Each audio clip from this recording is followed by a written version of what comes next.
Tonight, I'll be reading 3 enchanting bedtime stories by Grimm that promise to carry you to a realm of magic and dreamlike wonder. My name is Nicole. Welcome to my channel. First story, Rapunzel. In a time when dreams still had power to shape reality, there lived a couple whose deepest desire remained unfulfilled for many years. They longed for a child with every fiber of their being, hoping each season would bring the blessing they sought. At long last, after countless prayers and tears, the woman began to sense a change within her body. The familiar rhythms altered, and hope blossomed anew. Perhaps their wish would finally come true. Their modest home stood at the edge of town, and from a small window at the back of their house, they could gaze upon the most extraordinary garden. Unlike the practical vegetable plots that dotted the neighborhood, this garden burst with exotic flowers and rare herbs, arranged in patterns that seemed to shift with the changing light. Colors more vibrant than any painter could capture flourished there, and fragrances wafted over the high stone wall that surrounded it. This magnificent garden belonged to a woman whom the townspeople called the Enchantress. Some claimed she had lived there for generations, though she never appeared to age. Others whispered that she had powers beyond mortal understanding. Most simply avoided her property and averted their eyes when passing. The high wall surrounding her garden stood as both boundary and warning. One crisp autumn afternoon, the pregnant woman stood by the window, absently stroking her growing belly while gazing into the forbidden garden. Her attention fixed upon a bed of lush green plants with delicate leaves and vibrant stems. Rampion, sometimes called Rapunzel, grew there in greater abundance and health than she had ever witnessed. The longer she stared, the more she craved it. Not just a passing fancy, but a deep, primal hunger that consumed her thoughts. Day after day, she returned to the window, watching the rampion sway in the breeze. Her appetite for ordinary food diminished, while her obsession with the forbidden plant intensified. Her skin grew pale, her eyes lost their luster, and her body weakened despite the life growing within her. Her husband noticed the change with mounting concern. "My love," he said, taking her thin hands in his, "something troubles you deeply. Please tell me what has caused this transformation." She turned to him with tears gathering in her eyes. "I fear you will think me foolish, but I cannot stop thinking about the rampion growing in the enchantress's garden. I feel that if I cannot taste it, I might wither away entirely. Our child and I both need it somehow. I know this sounds like madness." Her husband gazed at her with compassion rather than judgment. He loved her beyond reason and could not bear to see her suffer. "Nothing matters more than your well-being," he declared. "If rampion is what you need, then rampion you shall have." That evening, as twilight painted the sky in deepening shades of purple, he approached the high stone wall. His heart hammered against his ribs as he searched for handholds in the ancient mortar. Finding purchase, he began to climb, knowing full well the risk he took. The stories about the enchantress varied wildly, but none ended well for those who crossed her. Reaching the top, he paused to survey the garden. In the fading light, the plants seemed to pulse with an inner luminescence. Locating the rampion bed, he carefully lowered himself down the inner wall and crept across the soft earth.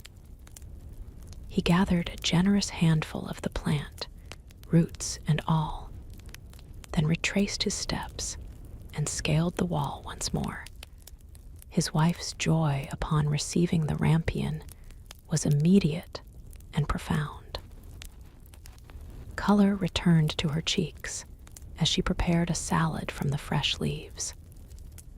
She ate with such evident pleasure that her husband felt his transgression justified.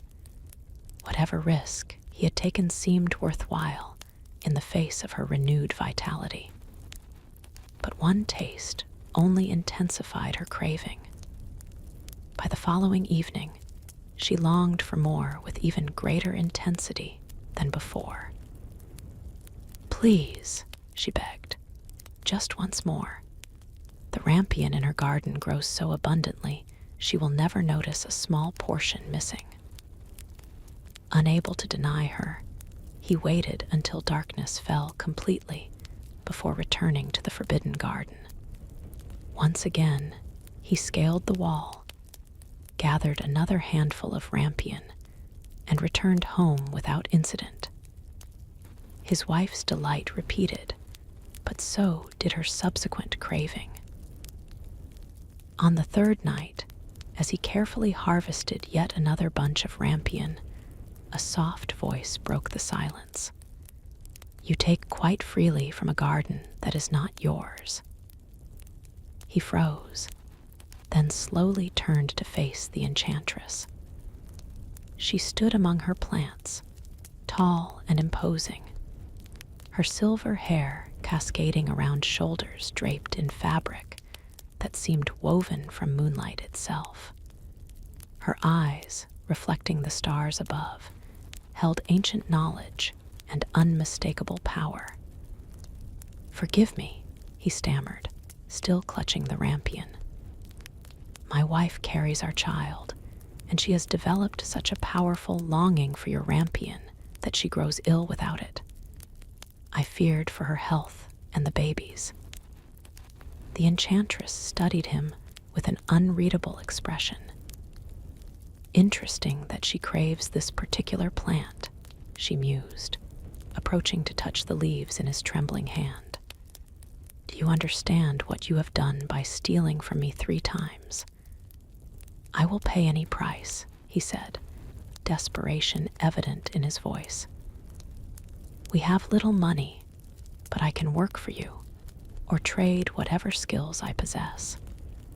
"I have no need for money or labor," she replied, her voice neither kind nor cruel, but matter of fact. "But there will be payment. You may take the rampion to your wife, as much as she desires throughout her pregnancy. In exchange, when the child is born, it will belong to me." Horror washed over him. "Our child, but we have waited so long. The child will want for nothing in my care," the enchantress continued. "I will raise it with every advantage and protection. Consider carefully your wife's health now, or a child you have not yet met. Choose." Trapped between impossible options, his mind raced for alternatives. But the enchantress merely waited, patient and immovable as the stone wall surrounding her domain. In his heart, he knew his wife might not survive without the rampion, taking their unborn child with her to the grave. "The child will be well cared for?" he asked finally, his voice barely audible. "Better than you could ever provide," she assured him. With a heavy heart, he agreed to her terms. The enchantress permitted him to gather a large bundle of rampion, enough to last several days. "Return when this is gone," she instructed. "Your wife may have as much as she needs until the birth." He returned home with the bounty, but could not bring himself to reveal the terrible bargain he had struck. Instead, he watched his wife regain her strength as the pregnancy progressed, her body flourishing with each meal containing the enchanted rampion. Throughout the remaining months, he visited the garden openly, collecting the plant with the enchantress's permission, though each trip deepened his dread of the payment that would come due. When the time arrived for the baby to be born, the labor proceeded smoothly.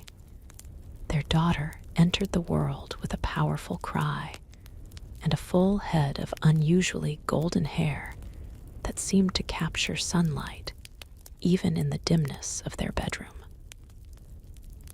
For one precious day and night, they marveled at their perfect child, counting tiny fingers and toes, memorizing every detail of her face. Then, as twilight fell on the second day, the enchantress appeared at their door. "I have come for what is mine," she stated simply. The new mother clutched her infant to her breast, confusion and fear dawning on her face. "What does she mean?"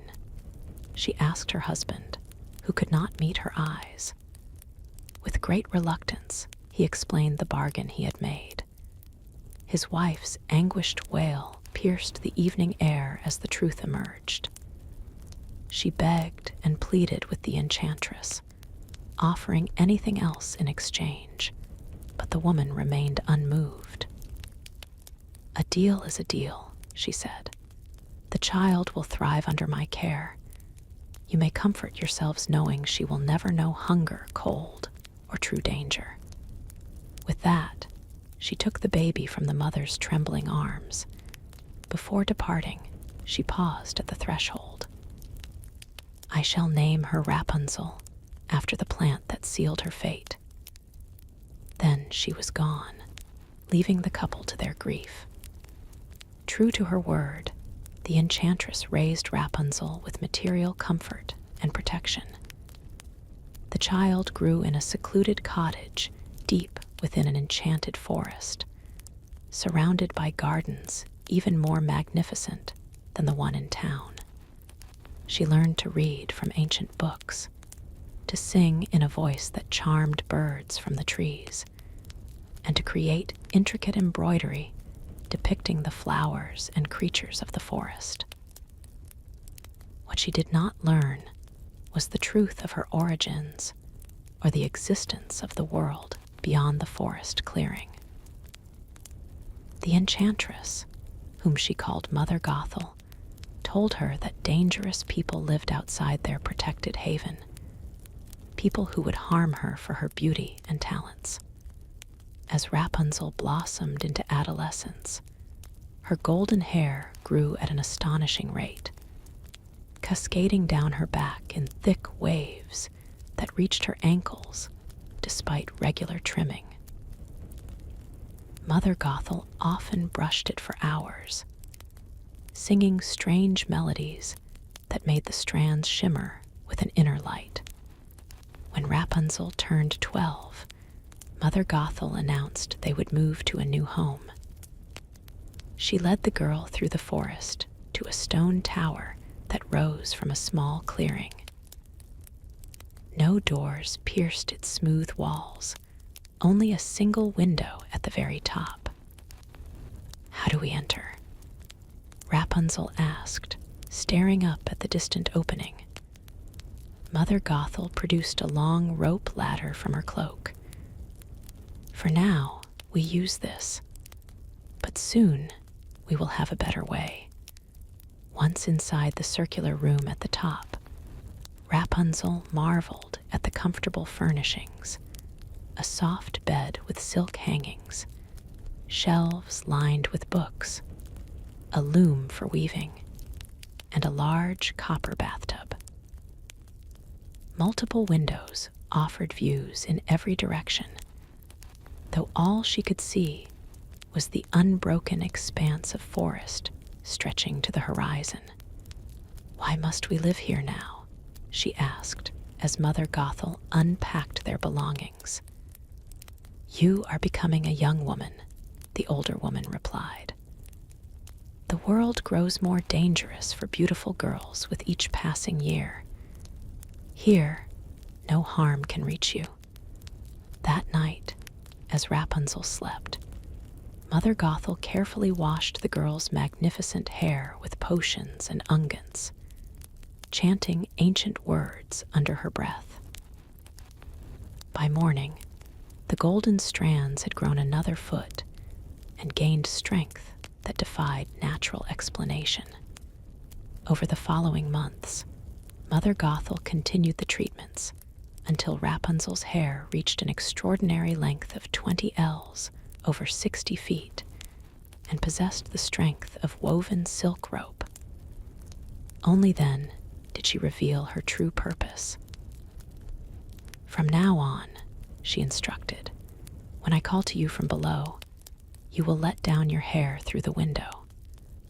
I will climb up using your braid as a rope ladder." "But won't that hurt terribly?" Rapunzel asked, concerned. "Your hair now possesses magical strength," Mother Gothel assured her. "You will feel nothing more than a gentle tug." And so began their new routine.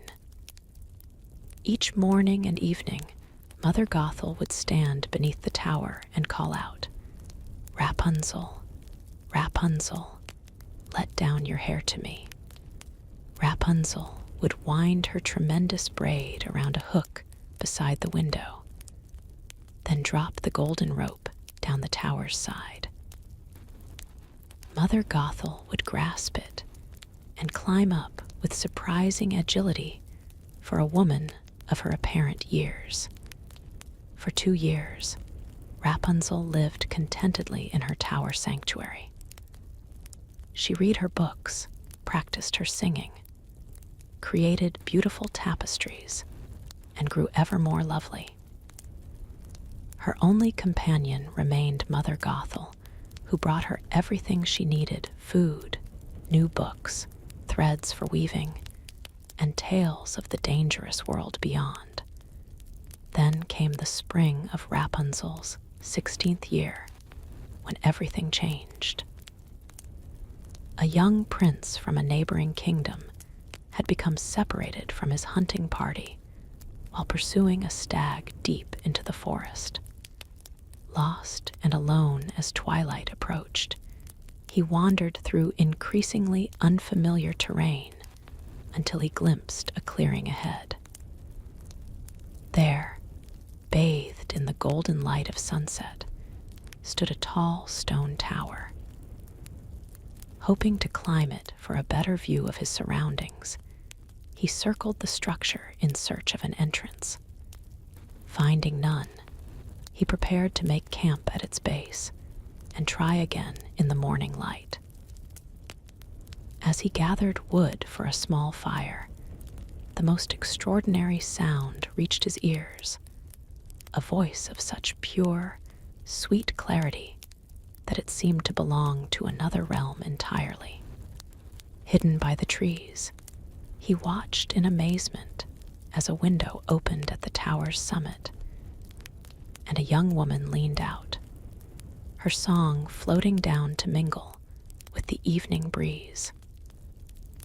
Her golden hair caught the last rays of sunlight, creating a halo effect around her beautiful face.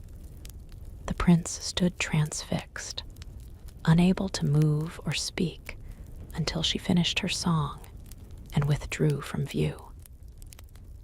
He returned to his kingdom the next day, guided by the sun, but found himself unable to forget the mysterious maiden in the tower.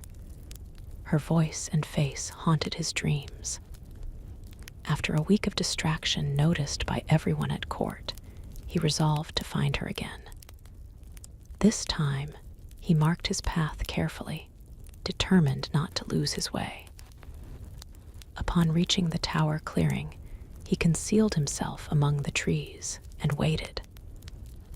As evening approached, he witnessed an older woman arrive at the base of the tower and call out, "Rapunzel, Rapunzel, let down your hair to me."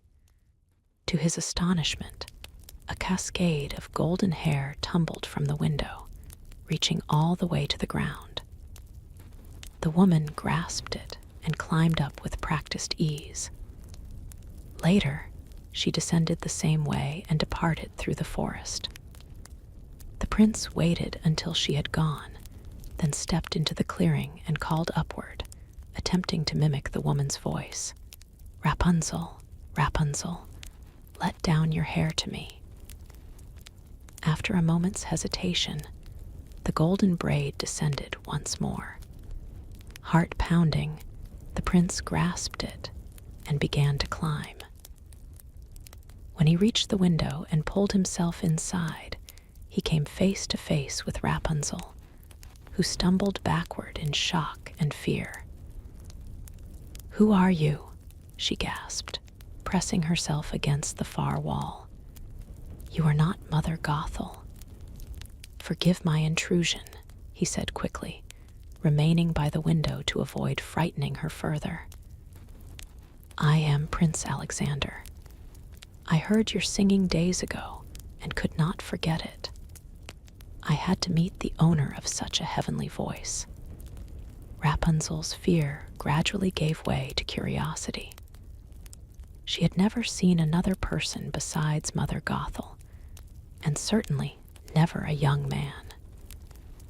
His fine clothes, the sword at his hip, his strong features and kind eyes, all were novelties to be studied.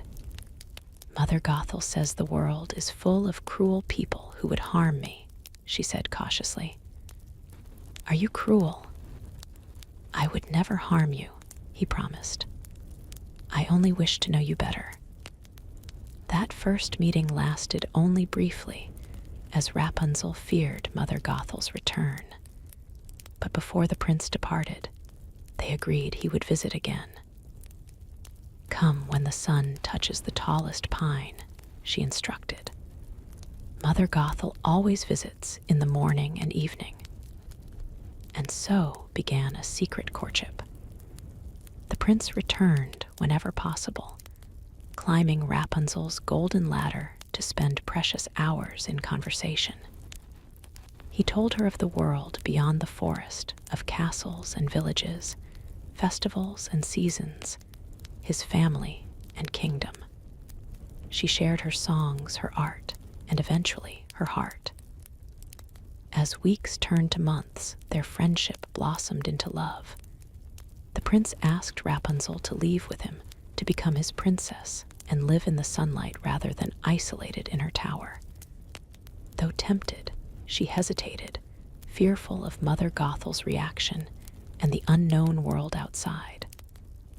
"I need time," she told him, "and a plan for how I might descend. I cannot climb down my own hair." The prince devised a solution. "I will bring silk threads on each visit," he explained.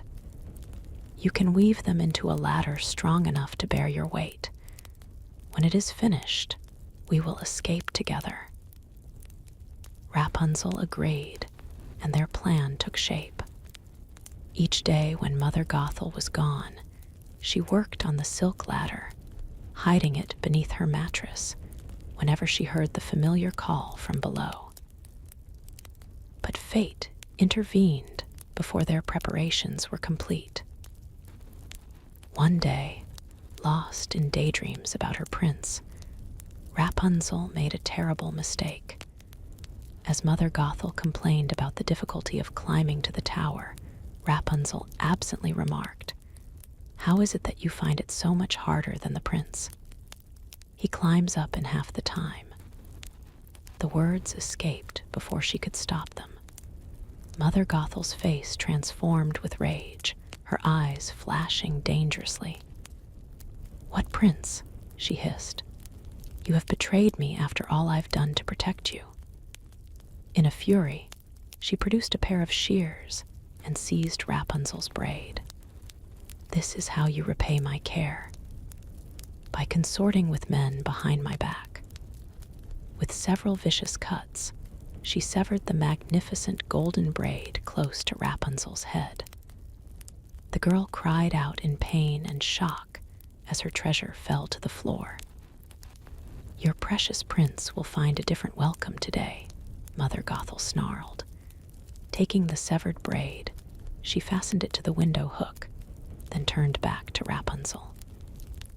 "As for you, ungrateful child, you shall learn what the world is truly like." With a wave of her hand and words in an ancient tongue, she opened a portal in the tower wall. Through it, she dragged the sobbing Rapunzel, emerging in a desolate wilderness far from the forest. "Survive if you can," she spat, shoving the girl to the ground. "Let your prince find you now." With that, she vanished, leaving Rapunzel alone in a barren landscape she had no tools to navigate. Back at the tower, Mother Gothel waited. When she heard the prince's call that afternoon, she lowered the severed braid. As he climbed through the window, his smile of anticipation turned to horror at the sight of the enchantress rather than his beloved. "Where is Rapunzel?" he demanded. "Gone where you will never find her," Mother Gothel replied with cruel satisfaction. "Did you truly believe you could steal what belongs to me?" The prince lunged toward her, but she was prepared. With a gesture, thorny vines erupted from the tower floor, entangling his legs. As he struggled, she approached with terrible purpose. "You will never see her again," she declared, "nor will you see anything at all." With that, she pressed her fingers against his eyes, speaking words of ancient power. Searing pain shot through his head as his vision clouded, then darkened completely. The prince screamed in agony and despair as Mother Gothel severed the golden braid from the hook. Without its support, he stumbled backward through the window, plummeting toward the ground far below. Only the thorny bushes at the tower's base broke his fall, tearing his clothes and skin, but sparing his life. Blind and bleeding, he crawled away from the tower, calling Rapunzel's name until his voice gave out. For days he wandered, lost in perpetual darkness, surviving on berries and stream water he found by touch and sound. Grief and determination kept him moving, though he had no direction or hope. Meanwhile, Rapunzel struggled to survive in the desert wasteland. Her sheltered upbringing had taught her nothing of finding food or water in such harsh conditions. She walked for days, her shorn hair growing longer in the sun, her fair skin burning and peeling. When she finally discovered a small oasis, she collapsed beside its meager spring, too exhausted to move further. There, she built a simple shelter from palm fronds and learned to harvest the sparse desert plants for sustenance. In solitude, she sang to comfort herself, her voice carrying across the empty landscape. Sometimes desert travelers heard her and brought small gifts or news in exchange for her songs, but none recognized the former tower maiden in this weathered desert woman. 2 years passed this way. Rapunzel's golden hair grew back, though never to its former magical length. Her soft hands toughened, her pale skin darkened by the relentless sun. She learned self-reliance and courage, qualities the tower had never required. And always, she wondered about her prince, whether he still searched for her or had forgotten their love. One evening, as twilight painted the desert in shades of purple and gold, she sang a particularly poignant melody. the same song the prince had first heard from her tower window. The notes drifted across the sand dunes, carried by a gentle breeze. By extraordinary coincidence, the blind prince had wandered into the same desert region. Guided by kind strangers for part of his journey, then continuing alone when they reached their destination, he had never abandoned his search. When Rapunzel's distinctive voice reached his ears, he froze in disbelief, then began moving toward the sound with renewed purpose. Following the music, he stumbled into her small oasis just as darkness fell completely. "Who goes there?" Rapunzel called, alarmed by the sound of footsteps. "A voice I would know anywhere," the prince replied, his voice rough from thirst but achingly familiar. "Rapunzel." She rushed toward him, crying out in joy and shock at his appearance, thin and weathered, eyes clouded and unseeing, but unmistakably her beloved. They embraced with the desperation of those who have lost everything and suddenly found it again. Through tears of joy, Rapunzel listened to his tale of blindness and wandering. As she wept, her tears fell upon his sightless eyes. Whether through some remnant of magic in her being or the pure power of love itself, the tears dissolved the enchantress's curse. Light and color flooded back into the prince's vision, the world reappearing in stages until he could see Rapunzel's beloved face once more. "A miracle," he whispered, touching her cheek in wonder. "You have saved me twice over, first my heart, now my sight." Together they left the desert, journeying toward his kingdom. Along the way, they shared their stories of survival and never-fading hope. When they finally reached the palace, they were welcomed with celebration and joy. The prince's family, who had believed him dead after his long absence, embraced Rapunzel as the miracle who had returned their son to them. They were married amid great festivity, their union blessed by all except the enchantress, who was never seen again. Some said she had expended too much power in her curses and transformations. Others believed she simply retreated to find another child to raise in isolation. Whatever became of her, her influence faded from their lives like morning mist before the sun. In time, Rapunzel and her prince established a foundation to care for orphaned and abandoned children, ensuring that no child would suffer the isolation she had endured. Each child received education, affection, and most importantly, the freedom to choose their own path when grown. And on quiet evenings, Rapunzel would still sing from the palace balcony, her voice carrying messages of hope to any who might be imprisoned, literally or figuratively, in towers of another's making. For she had learned that the strongest magic lies not in enchanted hair or ancient spells, but in resilience, compassion, and the courage to forge one's own destiny. Our next tale, The Star Money. In a small village nestled between rolling hills and ancient forests, there once lived a young girl named Elise. Her life had been filled with love and modest comfort until tragedy struck without warning.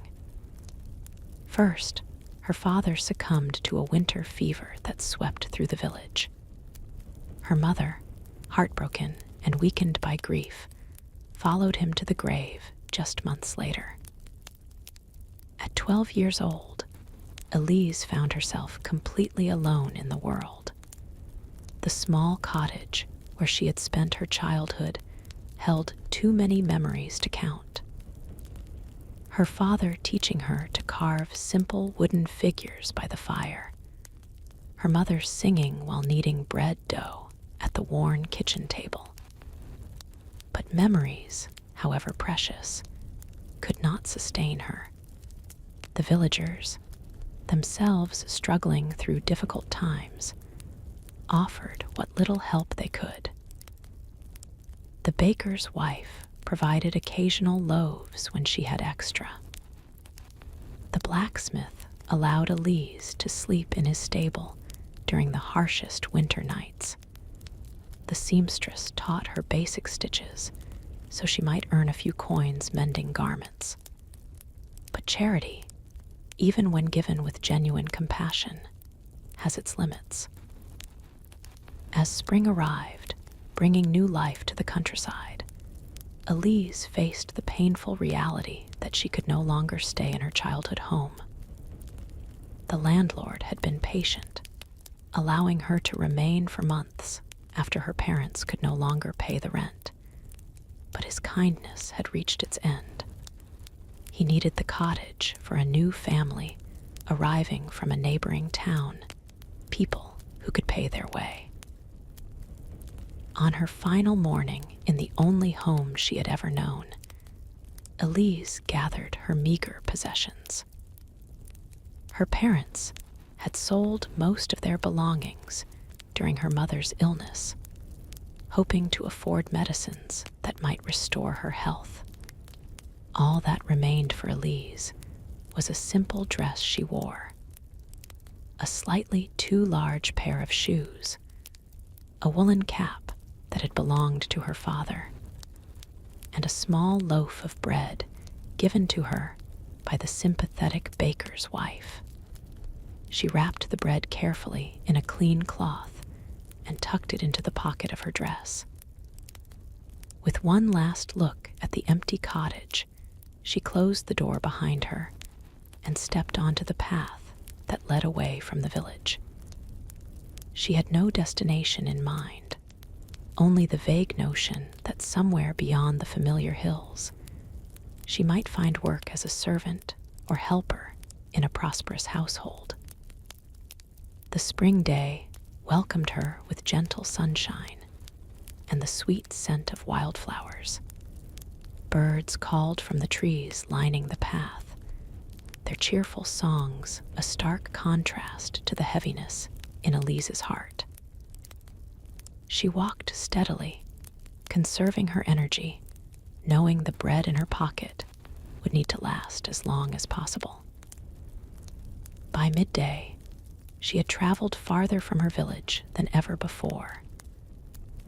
The path wound through meadows dotted with yellow and purple blooms, then entered a forest where sunlight filtered through new green leaves. Despite her uncertain future, Elise found herself appreciating the beauty around her. Her mother had always taught her to notice small blessings, even in difficult times. As she rounded a bend in the forest path, she encountered an elderly man sitting on a fallen log. His clothes were threadbare, his face deeply lined with age and hardship. He looked up as she approached, and Elise saw hunger in his eyes. "Good day, young miss," he said, his voice raspy. "Might you spare a morsel for an old man who has not eaten since yesterday?" Elise hesitated only briefly. The bread in her pocket represented her entire food supply, with no certainty of when or where she might obtain more. Yet the man's needs seemed immediate and genuine. Without a word, she reached into her pocket, unwrapped her small loaf, and broke it in half, offering the larger portion to the stranger. "May it bring you strength," she said, echoing the blessing her mother had always spoken when sharing food. Gratitude transformed the old man's weathered face.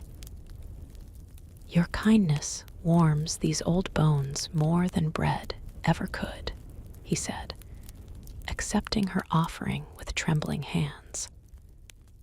May your generosity return to you tenfold. They shared a moment of companionable silence as they ate. Then Elise continued on her journey, the old man's blessing echoing in her mind.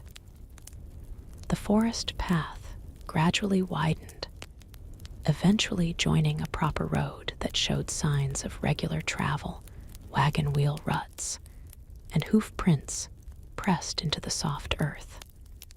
As afternoon stretched toward evening, Elise spotted a small figure ahead, sitting at the roadside. Drawing closer, she discovered a young child, perhaps 5 or 6 years old, huddled against a milestone marker. The child, a girl with tangled brown hair and tear-streaked cheeks, looked up as Elise approached. "Are you lost?" Elise asked gently, kneeling to meet the child's eyes. The little girl nodded, fresh tears spilling down her dirty face. "My family was traveling to market," she explained between hiccuping sobs. "I stopped to pick flowers, and when I looked up, their wagon was gone. I tried to follow, but the road splits ahead, and I did not know which way they went." "How long have you been waiting here?" Elise asked, noting the child's shivering despite the mild spring air. "Since morning," came the whispered reply. Elise immediately removed her woolen cap, her father's cap, and placed it on the child's head. Though not particularly warm herself, she recognized the deeper chill that comes from fear and loneliness. "This will keep you warm while we figure out what to do," she said, with a reassuring smile. The child's small hands reached up to touch the cap, her expression shifting from despair to cautious hope. "You will help me find my family." "I will," Elise promised, though she had no idea how she would fulfill this pledge. Her own journey and uncertain future would have to wait. She could not leave a child alone on the road.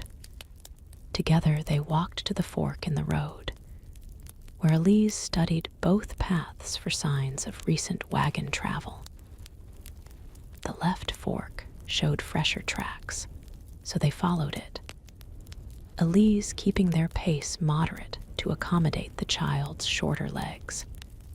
As they walked, she learned the girl's name was Marta, and that her family sold handcrafted wooden toys at various market towns. After an hour of steady walking, with no sign of Marta's family, they reached a small roadside shrine where travelers often stopped to rest. There they found an older girl, perhaps 14 or 15, sitting with her head in her hands. "Are you unwell?" Elise asked, approaching cautiously. The girl looked up, revealing a face flushed with fever. "I was traveling to my aunt's home in the next village," she explained weakly. "But this fever came on suddenly, and I cannot seem to go farther." Elise touched the girl's forehead, feeling the alarming heat radiating from her skin. Without hesitation, she removed her outer dress, her only dress beyond the thin shift she wore beneath it, and tore it into strips to create a cooling compress. She soaked the fabric in water from a nearby stream, then gently placed it on the feverish girl's forehead and neck. "This should help reduce the fever," she said, remembering her mother's methods during illnesses. "Rest here while I think about what to do next." Now clad only in her thin undergarment, Elise felt the evening airs growing chill. But the feverish girl needed the cooling compresses, and little Marta needed guidance to find her family. Elise's own comfort seemed the least important concern. As twilight deepened into dusk, Elise made a difficult decision. They could not remain at the shrine overnight.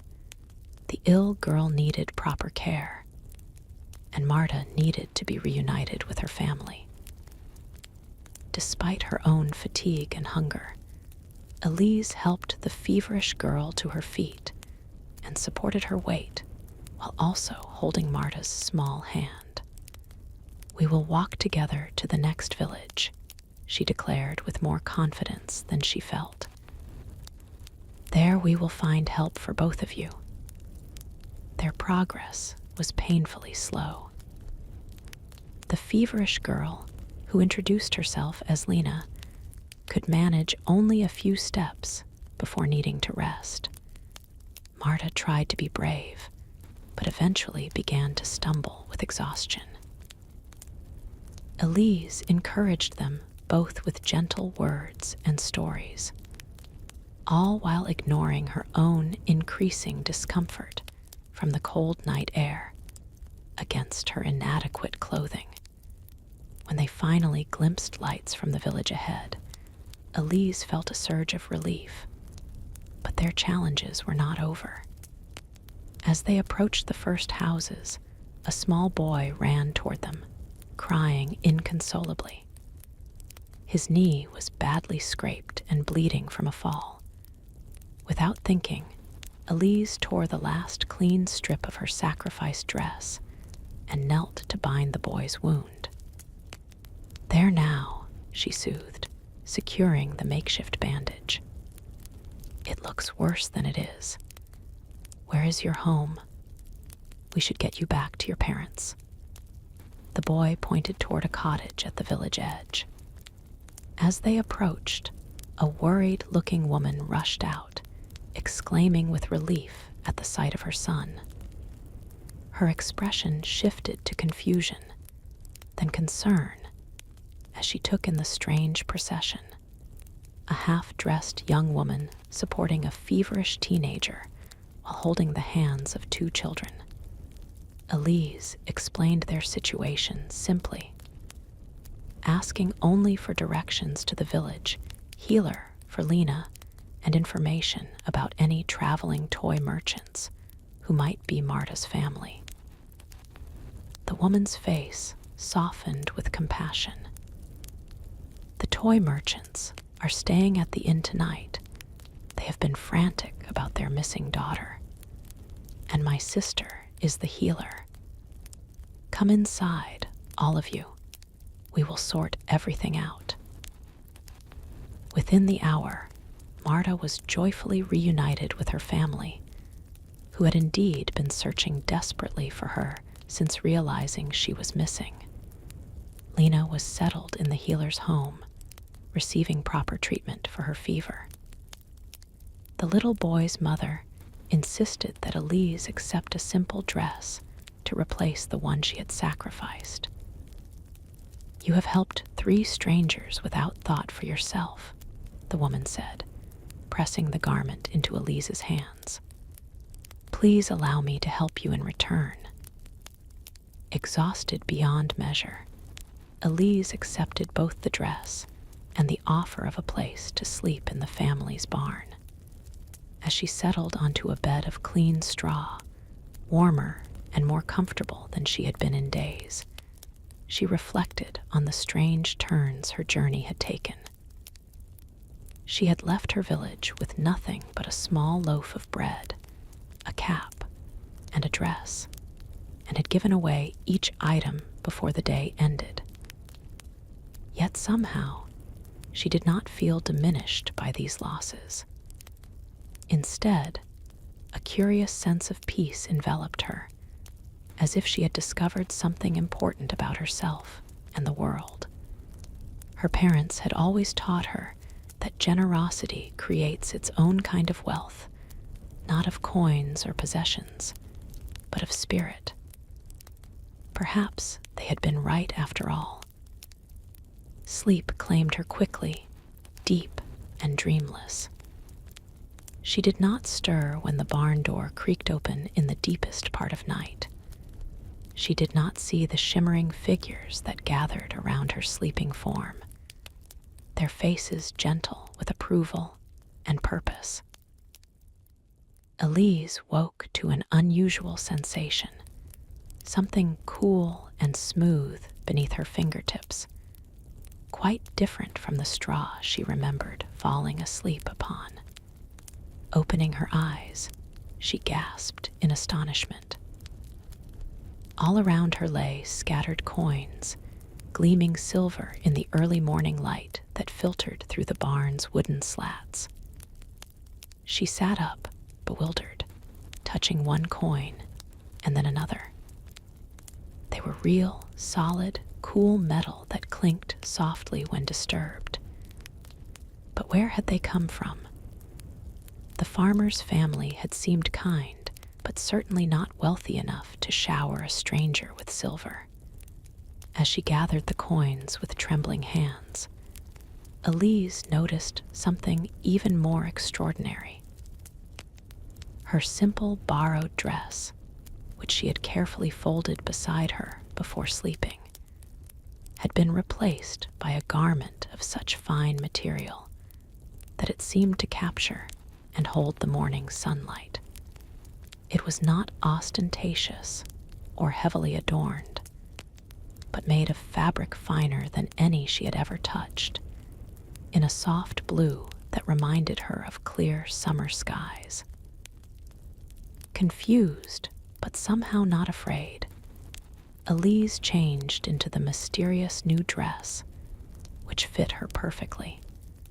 She collected the silver coins, amazed at their number, enough to establish a comfortable life wherever she chose to settle.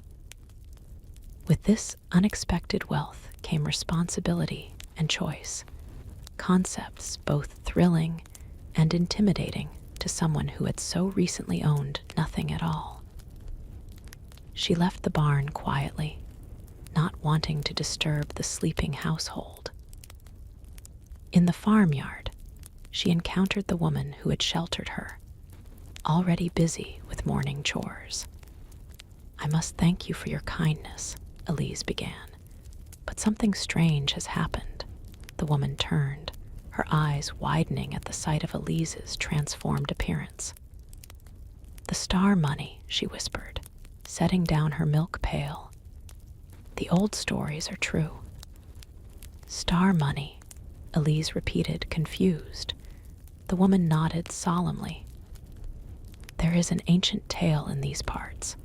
It speaks of celestial beings who walk among us, testing the hearts of humans. When they find one who gives selflessly until nothing remains, they bestow the gift of star money, coins formed from fallen stars, and garments woven from moonbeams and dawn light." Elise looked down at the fabric of her dress, which seemed to shimmer subtly, even in the ordinary morning light. "But I am no one special," she protested. "I only did what anyone would do." The woman's gentle laugh held no mockery, only warmth. "If that were true, child, the star money would rain down on every household. What you consider ordinary kindness is rarer than you know." In the days that followed, Elise remained in the village long enough to ensure that Lena recovered from her fever and had safe passage to her aunt's home. She shared her unexpected wealth generously but wisely, helping where help was truly needed rather than simply distributing coins without purpose. When she finally continued her journey, it was with clear intention rather than desperate necessity. She traveled to a market town where she purchased a small cottage with land enough for a productive garden. There she established a home that always had an extra bed for travelers in need, a pot of soup simmering for hungry visitors, and a listening ear for those carrying heavy burdens. As years passed, Elise's simple home became known throughout the region as a place of refuge and renewal. Children with no families found temporary shelter under her roof until permanent homes could be arranged.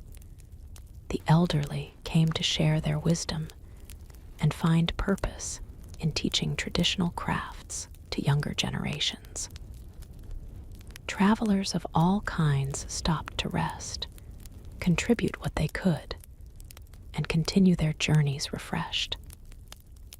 The star money never diminished, though Elise used it constantly to improve the lives of those around her. The dress never wore out or lost its subtle luminescence, though she wore it for special occasions year after year. These material blessings, however, paled in comparison to the true wealth she accumulated, a community bound together by mutual care and shared purpose. On quiet evenings, Elise often sat in her garden watching actual stars appear in the darkening sky. She would remember that desperate day when she gave away everything she owned without calculation or expectation of return. The memory always brought a smile to her face and a warm certainty to her heart that true wealth had little to do with what one possessed, and everything to do with what one was willing to share. And sometimes, when the night was especially clear and the stars particularly bright, she would whisper her gratitude to whatever celestial beings might be listening, not for the magical coins or the never-fading dress, but for the simple lesson they had helped her learn, that in a world where so many forces work to separate people from one another, genuine generosity remains the most powerful magic of all. The last tale for tonight: the Elves and the Shoemaker. In the heart of a bustling medieval town, where cobblestone streets wound between timber-framed buildings, and the air perpetually carried the mingled scents of fresh bread, tanned leather, and wood smoke, there lived a shoemaker named Thomas. Unlike many of his fellow craftsmen who occupied the more prosperous streets near the town square, Thomas worked from a small, somewhat dilapidated shop tucked away in a narrow alley. The faded sign hanging above his door still displayed the fine boot his father had painted decades earlier, though weather and time had dulled its once vibrant colors. Thomas had inherited both his father's shop and his remarkable skill with leather and all.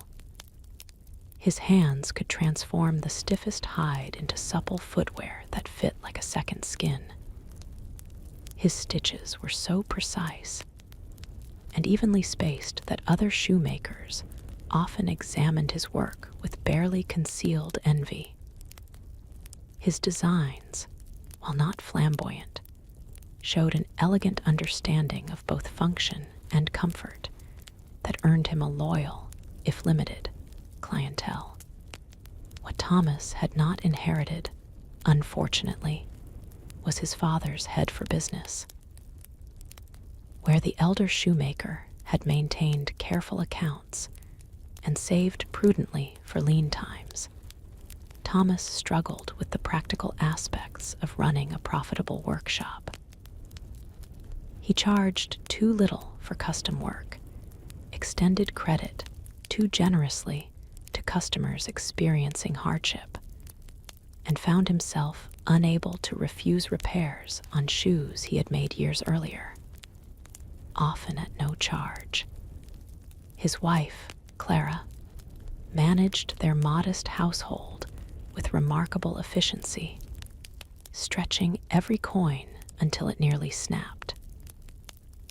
She never complained about their circumstances, though she had grown up in a merchant family accustomed to greater comforts. She believed wholeheartedly in Thomas's talent and maintained an unwavering optimism that someday his exceptional craftsmanship would be recognized and rewarded appropriately. "Your hands create magic from leather," she often told him. "The world will eventually notice." But as the seasons turned and years passed, their situation gradually deteriorated rather than improved. A series of poor harvests affected the entire region, leaving even wealthy patrons more cautious with their spending. Fashions changed, with many preferring imported styles over traditional craftsmanship. Most devastating was the arrival of a new shoemaker who opened an impressive shop near the town square.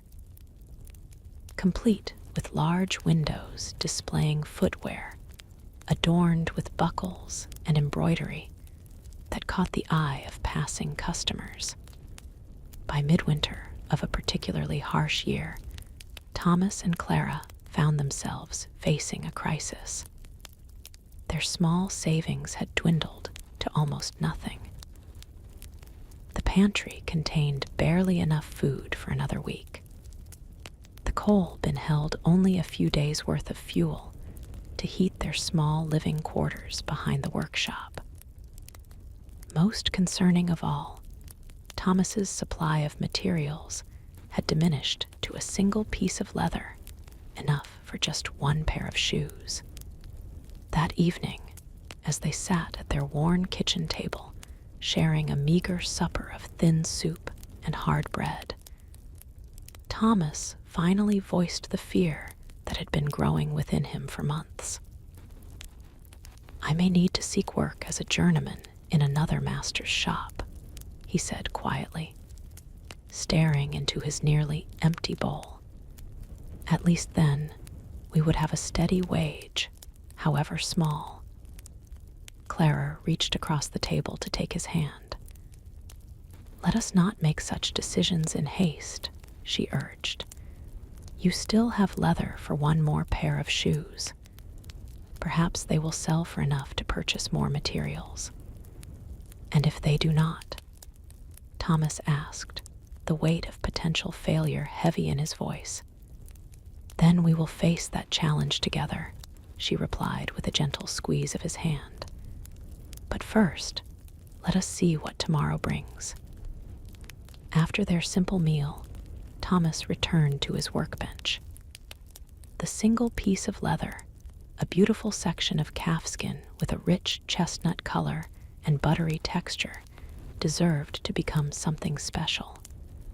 If this was to be his final creation as an independent master shoemaker, he wanted it to represent the pinnacle of his abilities. He worked methodically through the evening, carefully cutting the precious material according to a pattern he had been refining in his mind for years, but had never had the perfect leather to execute. His knife moved with precision, creating pieces that would eventually form a pair of men's shoes elegant enough for formal occasions, yet comfortable enough for daily wear. As the town bell tolled 10 o'clock, Clara appeared at his side with a small cup of their dwindling supply of tea. "Come to bed, Thomas," she said softly. "You can finish in the morning when your eyes are rested." Thomas surveyed his progress. The leather pieces were cut and ready for assembly. The thread was waxed and waiting beside his finest needles, and his tools were arranged in perfect order for the work ahead. Though he longed to continue, he recognized the wisdom in his wife's suggestion. Tired hands made mistakes, and he could not afford even the slightest error with this final piece of leather. "You are right, as always," he conceded, carefully covering the cut pieces with a clean cloth before following her to their small bedroom. Despite his exhaustion, sleep proved elusive. Thomas lay awake for hours, his mind filled with calculations and concerns. How much could he reasonably ask for the finished shoes? Would it be enough to purchase more leather and perhaps some food to replenish their pantry? Should he approach the new shoemaker about employment, swallowing his pride before desperation forced his hand? Eventually, physical fatigue overcame his anxious thoughts, and he drifted into uneasy slumber. He woke before dawn, as was his habit, and slipped quietly from bed, careful not to disturb Clara. After stoking the small fire in the workshop stove, he lit a candle and approached his workbench, mentally preparing himself for the day's critical task. What he saw stopped him in his tracks. Where he had left carefully cut pieces of leather the night before, there now stood a completed pair of shoes. For a moment, he wondered if exhaustion had caused him to forget his own actions. Had he finished the work in some sort of fugue state? But no, that was impossible. These shoes, while following the general design he had envisioned, showed techniques he had never mastered and details he had never imagined. The stitching was impossibly fine, with more stitches per inch than he had ever achieved. The leather had been burnished to a subtle glow that highlighted its natural beauty without appearing artificial. Most remarkably, delicate decorative perforations created a pattern along the toe and heel that somehow managed to be both sophisticated and understated. Thomas lifted one shoe with trembling hands, examining it from every angle. The craftsmanship was flawless, better than anything he had ever created or even seen. He slipped his finger inside, feeling the perfectly smooth interior with no rough edges or exposed stitching that might cause discomfort. "Clara," he called, his voice barely above a whisper. "Clara, come quickly." She appeared moments later, wrapping her shawl around her nightdress. "What is it? What's wrong?" "Look," he said simply, holding up the mysterious shoes. Clara's eyes widened as she took in the sight. "They're beautiful," she breathed. "But I don't understand. When did you finish them?" "I didn't," Thomas replied, still staring at the shoes in wonder. "They were like this when I came in this morning." "That's not possible," Clara said, though her voice held more confusion than conviction. She approached the workbench and examined the shoes herself, running her fingers over the perfect stitching and elegant design. Could someone have entered during the night? Thomas shook his head. The door was bolted, as always. And who would break into a shoemaker's shop, only to complete his work? They stood in bewildered silence, contemplating the inexplicable shoes, until the growing light of dawn reminded them that the day's business awaited, mysterious or not. "Whatever the explanation," Clara said practically, "these shoes are extraordinary. You must display them prominently in the window." Thomas agreed, though part of him felt uncomfortable taking credit for craftsmanship that exceeded his own abilities. Nevertheless, he arranged the shoes on a small velvet cushion, one of the few luxuries remaining from Clara's dowry, and placed them in the shop window, where morning light would showcase their exceptional quality. He had barely finished opening the shop when the door swung open, admitting a well-dressed gentleman whom Thomas recognized as a visiting dignitary staying at the town's finest inn. The man's gaze went immediately to the shoes in the window. "Those shoes," he said without preamble, "are they available for purchase?" "They are," Thomas replied, trying to sound confident despite his surprise at the immediate interest.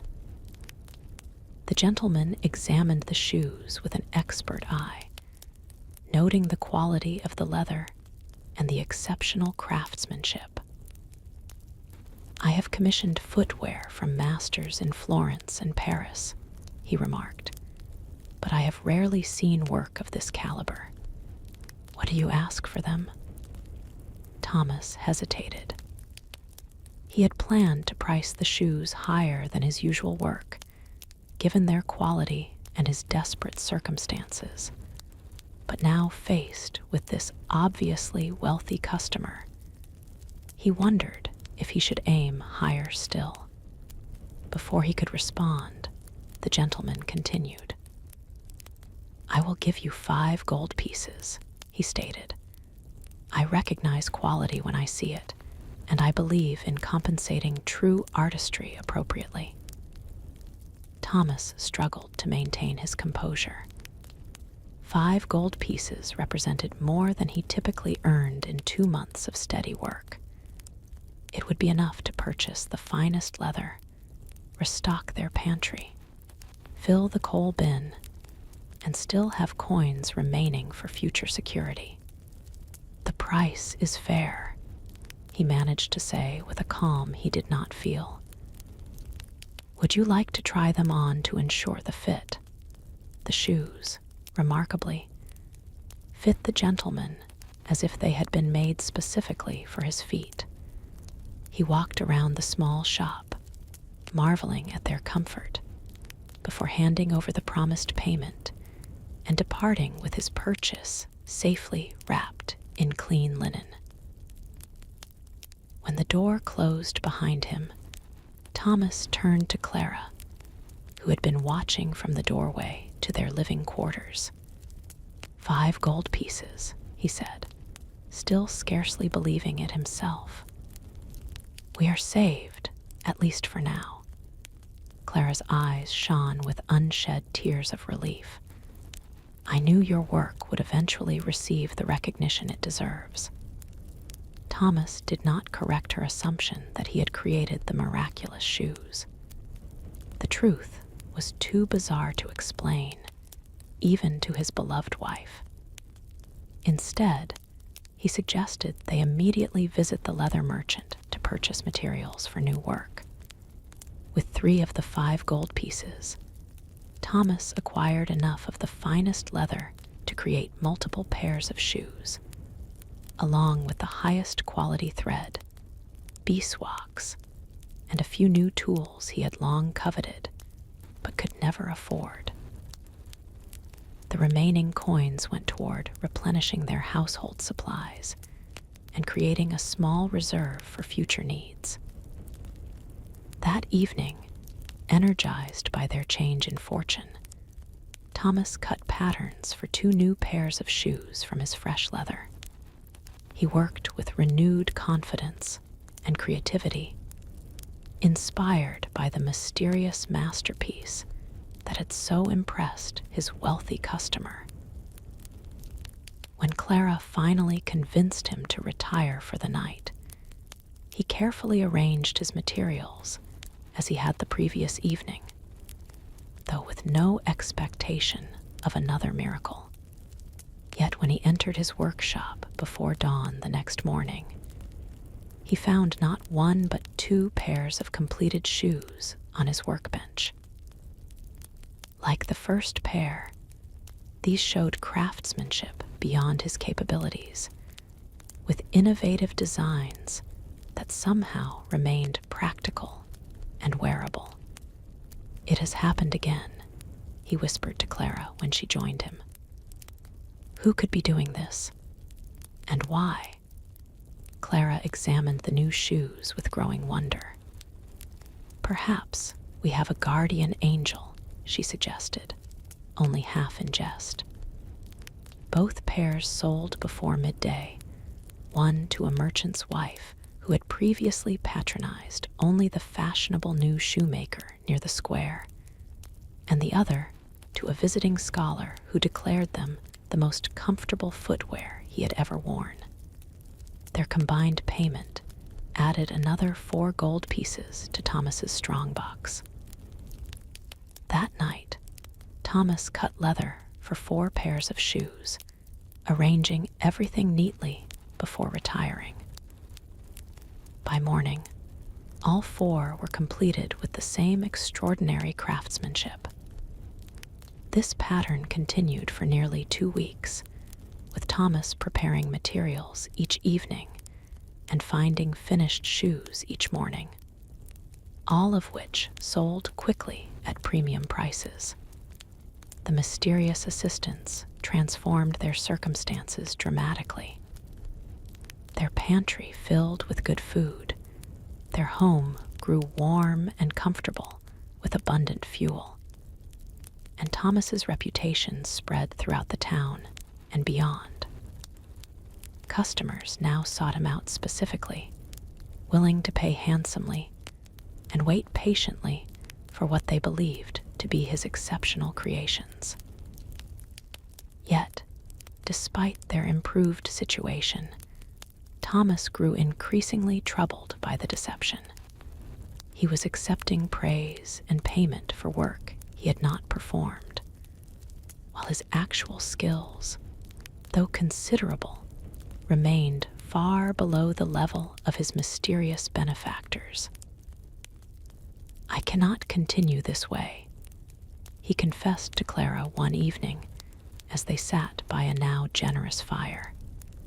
"It feels dishonest to profit from another's work without even knowing who to thank or how to properly compensate them." Clara considered his words thoughtfully. "Perhaps we could discover who is helping us," she suggested. "We could stay awake tonight and watch the workshop." Thomas agreed immediately, relieved at the prospect of solving the mystery. After preparing the leather as usual, they extinguished the candles in their living quarters, but remained awake, sitting quietly in chairs positioned to observe the workshop through the partially open connecting door. The town bell had just tolled midnight when they heard it, a faint, scuffling sound from the direction of the workbench. Peering carefully through the doorway, they witnessed an astonishing sight. 2 tiny figures, no taller than Thomas's hand, had climbed onto his bench and were examining the prepared leather. The little men, for they appeared to be perfectly formed male figures in miniature, wore nothing but ragged scraps that barely covered their small bodies. Despite their lack of proper clothing, they moved with purpose and confidence, selecting tools that seemed enormous in their tiny hands, yet wielding them with remarkable dexterity. Thomas and Clara watched in silent amazement as the little men began transforming the raw materials into shoes. Their movements were incredibly fast yet precise, their tiny fingers accomplishing in hours what would take Thomas days. They worked in perfect coordination without exchanging a word, as if each knew exactly what the other would do next. Most remarkable was the evident joy they took in their work. Occasionally, one would hold up a particularly well-executed section for the other's approval, receiving a nod or silent gesture of appreciation. They seemed to approach their task not as labor, but as a form of artistic expression, taking as much care with hidden interior, stitching as with visible exterior details. As the first light of dawn appeared at the workshop window, The little men placed the completed shoes in perfect alignment on the bench, gathered the scraps for disposal, and returned the tools to their proper places. Then, with a synchronized hop that suggested they had done this many times before, they disappeared behind a loose baseboard near the floor. Thomas and Clara remained frozen in their chairs, scarcely believing what they had witnessed. When they finally found their voices, they spoke in whispers, despite being alone. "Elves," Clara breathed. "The old stories are true." "They have saved us," Thomas said, his voice thick with emotion. "Night after night, they have worked to pull us from the edge of ruin, asking nothing in return." Clara's practical nature reasserted itself first. "They may ask nothing, but they deserve something. Did you see their clothing? Mere rags, and in this bitter winter." Thomas nodded slowly, an idea forming. "I am a shoemaker, not a tailor, but perhaps—" "I can sew," Clara interrupted, excitement building in her voice. "My mother ensured I learned needlework properly. I could make them proper clothing, tiny shirts and trousers, perhaps even little coats for the cold. And I could create shoes for them," Thomas added. "It seems only fitting that a shoemaker's elves should have the finest footwear." They spent the day planning their gifts. Clara located scraps of fine wool and linen from her modest sewing basket, while Thomas selected the softest, most supple leather from his new stock. They worked side by side at the kitchen table, Clara carefully cutting and stitching miniature garments, while Thomas crafted tiny shoes with the same care he would devote to full-sized creations for his most important customers. By evening, they had completed 2 sets of clothing: shirts, trousers, vests, and coats, along with 2 pairs of diminutive boots. Each item, though small, represented their finest work and genuine gratitude. Should we leave a note? Clara wondered as they arranged the gifts on the workbench. Thomas considered this. "The old stories never mention whether elves can read human writing," he said. "Perhaps the gifts themselves will convey our thanks clearly enough." Instead of preparing leather for new shoes that night, they left only their offerings on the clean workbench. Then, after ensuring the connecting door was securely closed to avoid disturbing their visitors, they retired to bed, both too excited to expect much sleep. Shortly after midnight, they heard the now familiar scuffling sounds from the workshop. Unable to resist, they crept to the door and peered through a small crack.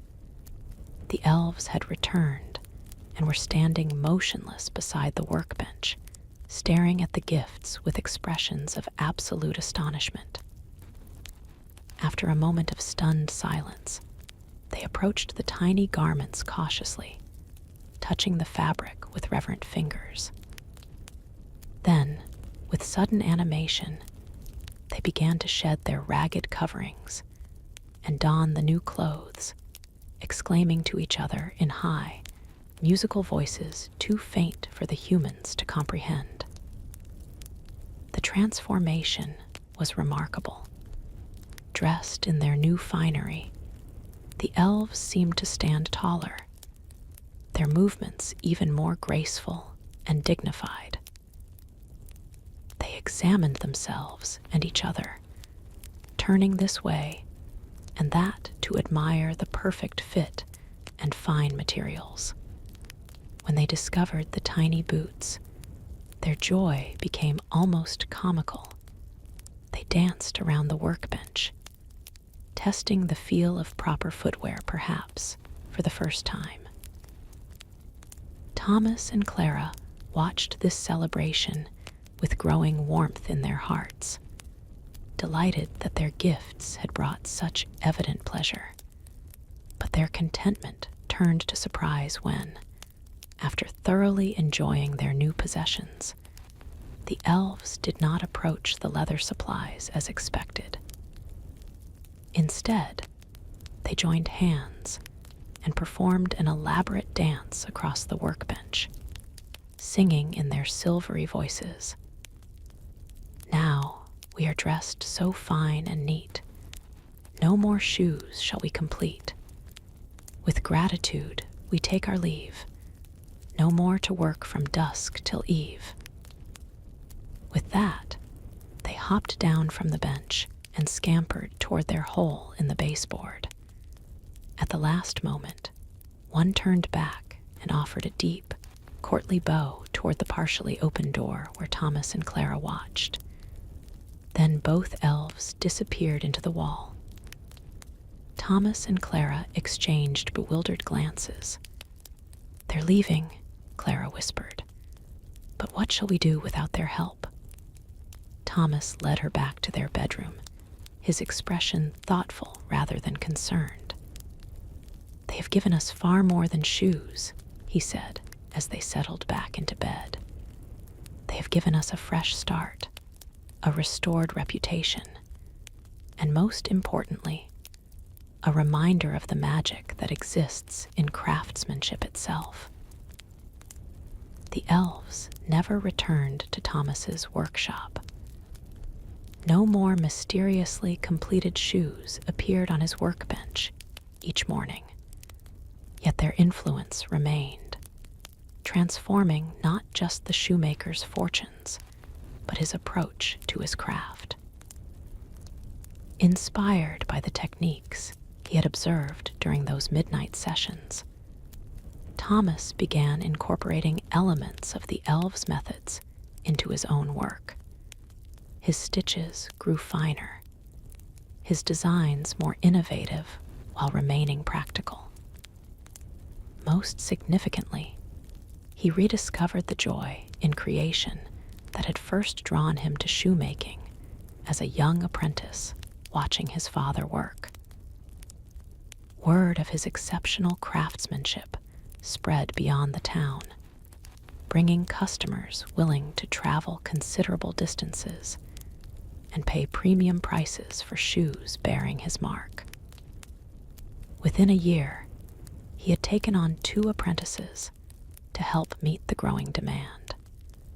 Within 3 years, he had moved to larger premises near the town square, though he maintained the original workshop as his personal studio for creating his finest pieces. Throughout this transformation, Thomas and Clara never forgot the tiny craftsman who had rescued them from the edge of destitution. They established a tradition of leaving small gifts, miniature furniture, tiny tools, thimble-sized cups filled with honey, near the baseboard where the elves had disappeared. These offerings always vanished overnight, though whether taken by the original elves or others of their kind, they never discovered.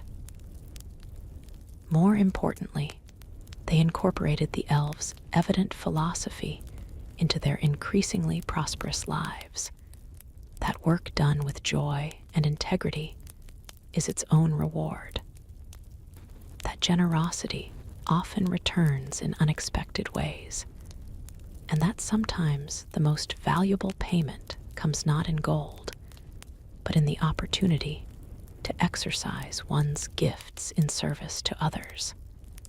In later years, when their children and eventually their apprentices asked about the pair of tiny boots displayed prominently on the mantel of Thomas's workshop, the shoemaker would smile and say only, "Those represent the most important lesson I ever learned, that true craftsmanship is a form of magic, and that magic, once shared, multiplies beyond measure." And if, occasionally, customers reported hearing faint, musical laughter when trying on particularly comfortable new shoes.